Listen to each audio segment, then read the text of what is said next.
احمد صاحب، بہت سے معاملات ہیں، آئینی قانونی نکات ہیں، ان پہ ہم بات کریں گے، لیکن آج اسلام آباد ہائی کورٹ بار نے ایک اعلامیہ جاری کیا ہے جس میں انہوں نے جو اسلام آباد ہائی کورٹ کے چیف جسٹس ہیں عامر فاروق صاحب، ان کے خلاف جو ایک کیمپین چلائی گئی ہے اس کی مذمت کی ہے۔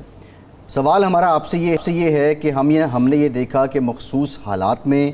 مختلف سیاسی جماعتوں کی طرف سے مختلف ججز کے خلاف ایک کیمپین چلائی جاتی ہے، اور ایسے موقع پہ کہ جب انتہائی اہم کیسز کی سماعت ہو رہی ہوتی ہے، اس معاملے کو لے کر آپ کی جو اپنی برادری ہے بینچ اور بار، وہ کوئی متفقہ لاہ عمل کیوں نہیں طے کر لیتی؟ اس کی کوئی پالیسی کیوں نہیں بنا لی جاتی؟ کیونکہ الٹیمیٹلی تو نقصان یہ آپ کی فیٹرنیٹی کا نہیں ہے کیا؟ بسم اللہ الرحمن الرحیم۔ دیکھیے، بات آپ نے بڑی اچھی کی ہے، اور ہم تو بالکل شروع سے اس بات کا پرٹیکولرلی میں اپنی ذات سے بھی کہوں گا، اور میں ہائی کورٹ بار کا، لاہور ہائی کورٹ بار کا پریزیڈنٹ رہا ہوں، سیکرٹری رہا ہوں، لاہور بار کا سیکرٹری رہا ہوں، اور میں نے ہمیشہ یہ ایٹیٹیوڈ رکھا ہے کہ بار اینڈ بینچ کا تعلق بڑا قربت کا اور بڑا عزت کا تعلق ہے، اور جب جج انصاف کی کرسی پہ بیٹھ جاتا ہے، چاہے وہ سول جج درجہ سوم ہے یا وہ چیف جسٹس پاکستان ہے، ہی از ٹو بی ریسپیکٹڈ، کیونکہ ہی پرفارمز گاڈلی ڈیوٹی۔ لیکن یہ جو کیمپین جو ہے نا، یہ کیمپین میں وکلا کا ہاتھ نہیں ہے، یہ سوشل میڈیا جو ہے یہ کہاں سے ڈائریکشن لیتے ہیں یا خود بخود ایک دوسرے کو ڈائریکٹ کرتے ہیں، یہ آئی تھنک اس میں ہمارے نظام کی کمزوری ہے۔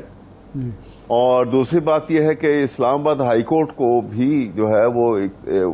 یہ دیکھنا ہوگا ضرور، یہ موازنہ بھی کرنا ضروری ہے کہ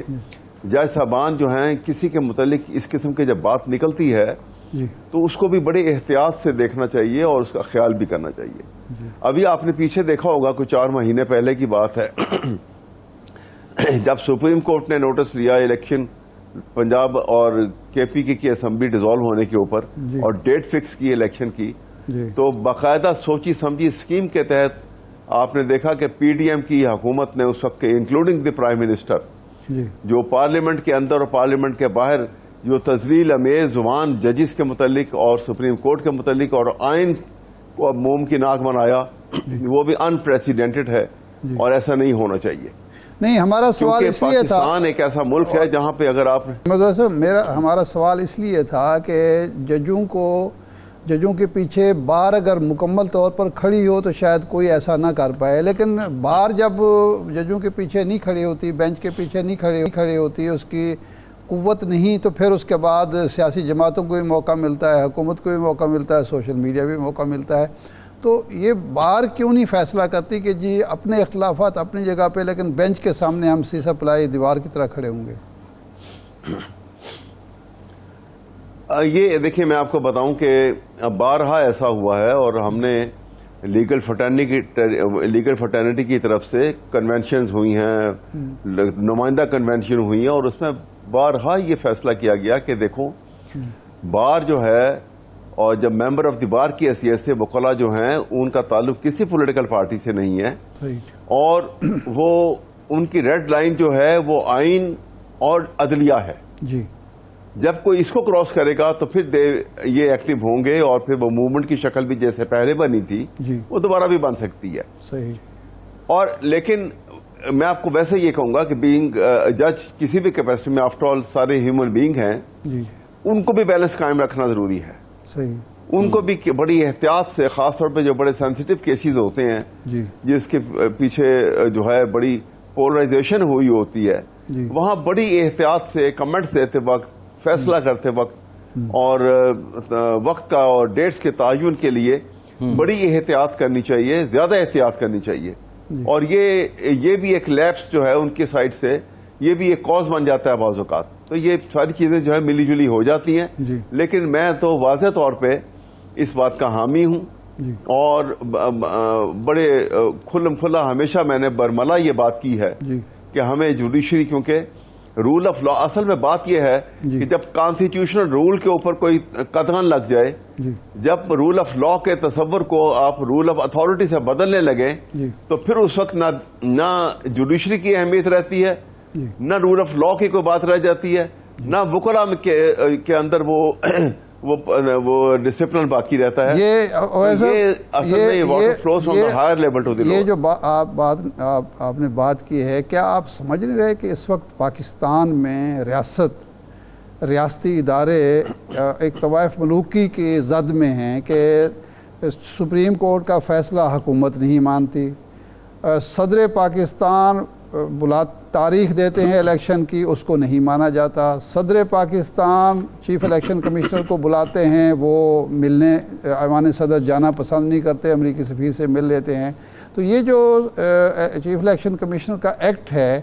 کیا یہ ریاست کی کمزوری ہے، اداروں کی کمزوری ہے، یا ہم واقعی طوائف الملوک کی طرف کہ جو جس کی مرضی وہ کر لے، کوئی پوچھنے والا نہیں ہے؟ یہی اصل میں یہ آپ نے کہتے ہیں نا کہ آپ نے اس کور کوسچن کو ٹچ کیا ہے. آپ جی دیکھیے، قانون کی اور کانسٹیٹیوشن کی اہمیت جو ہے نا، جی جب تک سب نہیں سمجھیں گے اور سب یہ محسوس نہیں کریں گے کہ یہ سب سے سیکرڈ ڈاکومنٹ ہے، جی اس کے اندر اگر فل سٹاپ اور کوما کو بدلنا ہو جی تو آپ کو 2 ہاؤسز کی 2/3 میجورٹی کی ضرورت ہے، جی اور اس کے علاوہ نہیں کر سکتے. لیکن آپ نے دیکھا پیچھے جو ہوا، کیسی ججز کی اور سپریم کورٹ میں، اور اس کے ساتھ جو پاکستان کے آئین کی جو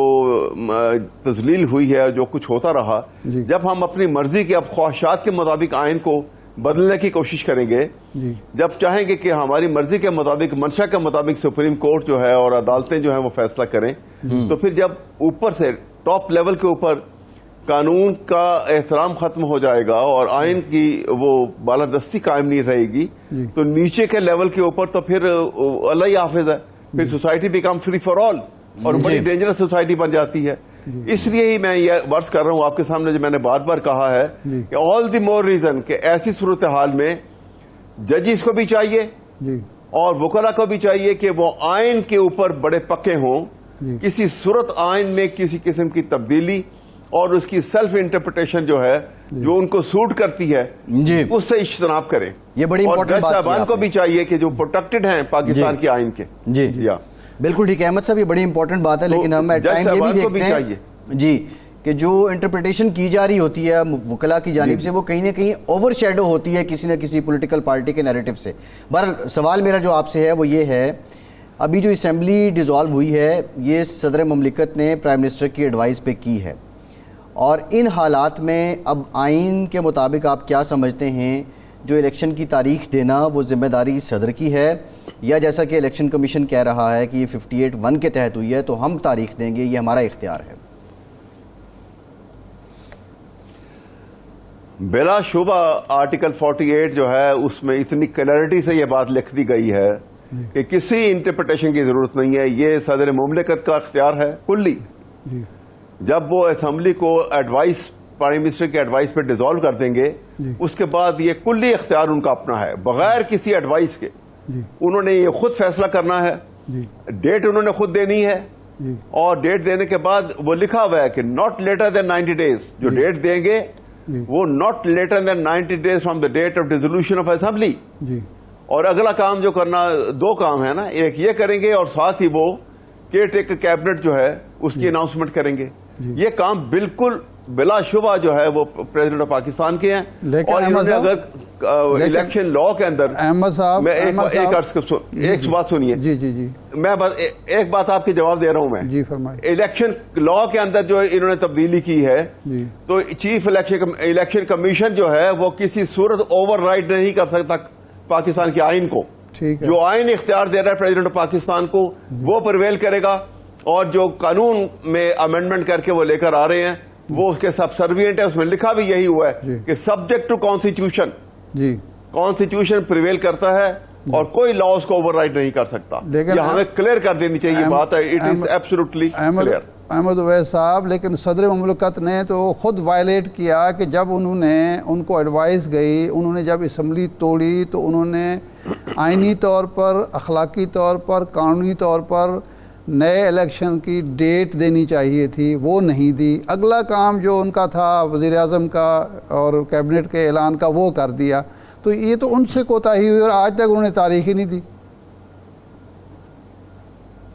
لیکن بہرحال تاریخ تو ابھی بھی دے سکتے ہیں نا. ابھی تو انہوں نے لکھ دیا لیٹر بھی تاریخ کے لیے, انہوں نے کہہ دیا کہ میں تاریخ کر رہا ہوں. وہ it's a matter of few days, وہ ابھی تاریخ دے دیتے ہیں تو اٹ ریمینس الیکشن. وہ 90 ڈیز کے اندر یہ سب کام ہونا ہے. It can be done. ابھی میری یہ گزارش ہے, لیکن اس کے اندر جو ایک کنفیوژن ہے. کنفیوژن یہ ہے جو بنیادی نقطہ ہے, 58(1) کے تحت پرائم منسٹر نے ایڈوائز کیا اور صدر نے اسمبلی توڑ دی. جو 58(2) ہے اس کا تو آغاز اس سے ہوتا ہے کہ 48 سب کلاس 5 کے تحت صدر مملکت الیکشن کی تاریخ دیں گے, یہ ان کا اختیار ہے. اب یہاں تو بحث ہی یہی ہو رہی ہے کہ یہ اسمبلی تو 58(2) کے تحت ٹوٹی ہی نہیں ہے, یہ تو 58(1) کے تحت ٹوٹی ہے. اور الیکشن کمیشن 58(1) کو بیس بنا کے کہہ رہا ہے کہ الیکشن امینڈمنٹ جو ہے ایکٹ 2017 اس میں جو امینڈمنٹ ہے 57 وہ ان کو اختیار دیتی ہے. نہیں, سوال یہ ہے کیا اب یہ تشریح کے لیے صدر ریفرنس نہ بھیج دیں سپریم کورٹ؟ یہ غلط ہے. جی وہ ریفرنس کنفیوژن کوئی نہیں ہے. یہ دیکھیے بات سنیے, آرٹیکل 48 جو ہے نا وہ اس کا سب آرٹیکل 5 اتنا کلیئر ہے اس کے اوپر, اس کے اوپر یہ 51(1)(2) کی جو ہے وہ گنجائش باقی نہیں رہتی. یہ بالکل اسی طرح ہے جو جیسے 48(5) میں یہ ہے, اور نیچے چلے جائیے آپ جس وقت وہ گورنر کے اختیارات میں جو ہے وہاں پہ بھی اسی کو ٹیک اپ کیا ہوا ہے بالکل سملر وے میں, کہ جب اسمبلی گورنر جو ہے on the advice of chief minister dissolve کرے گا تو پھر اسی طرح سے we'll have to announce the date, اور اس نے کیئر ٹیکر سیٹ اپ لے کر آنا ہے. یہ تعویلیں جو ہیں یہ نکلوائی جاتی ہیں صرف ایک کانسٹیٹیوشنل پوزیشن کو فرسٹریٹ کرنے کے لیے, جیسے ہوتا آیا ہے ہمارے یہاں پر, اور اس کے نقصانات ہیں بہت زیادہ. یہ سب مل کو اس کو خیال کرنا چاہیے کہ آپ جو آپس میں لڑائی لڑیں, جتنا آپ کا تضادات ہوں اپنے اندر آپ کی پالیسیز کے اندر, لیکن آئین کے اوپر اکٹھے ہو کر بیٹھے. آئین میں اگر یہ آپ کریں گے, یہ کھیل اگر آئین سے کھیلا جائے گا یہ بڑا خطرناک کھیل ہے. اور اس کا نقصان کیا ہوگا کہ rule of law will be substituted by rule of authority, اور وہ ہو رہا ہے پاکستان کے اندر. سب سے خطرناک چیز یہ ہو رہی ہے کہ آئین ایک طرف ہو رہا ہے, اس کو جو سائڈ پہ کر دیا گیا ہے, اس کو تاکہ نسیاں بنا دیا گیا ہے, اور اس کی جگہ کے اوپر رول آف اتھارٹی جو ہے وہ پرویل کرنے لگا ہے. یہ سب سے ڈینجرس گیم ہے جو کھیلی جا رہی ہے یہاں پر. یہ کسی صورت برداشت نہیں ہونی چاہیے اور کرنی بھی نہیں چاہیے, اور اس کے لیے عدالت کو بھی بے خوف و خطر جو ہے وہ ایک سٹیپ آگے لے کے آنا چاہیے اس کے لیے, تاکہ پاکستان کے آئین کو اصل حالت میں سیو کریں گے تو اسی میں پاکستان کا مستقبل ہے اور یہ بچت ہے. اور آرٹیکل 6 کا جب تک ہم نہیں کہیں گے کہ وائلیشن ہوئی ہے, اگر ہوئی ہے تو اس کا خوف ہونا چاہیے آرٹیکل 6 کا ہر ایک کے اوپر, چاہے وہ کتنا بڑا آدمی ہو یا کتنا چھوٹا آدمی ہو.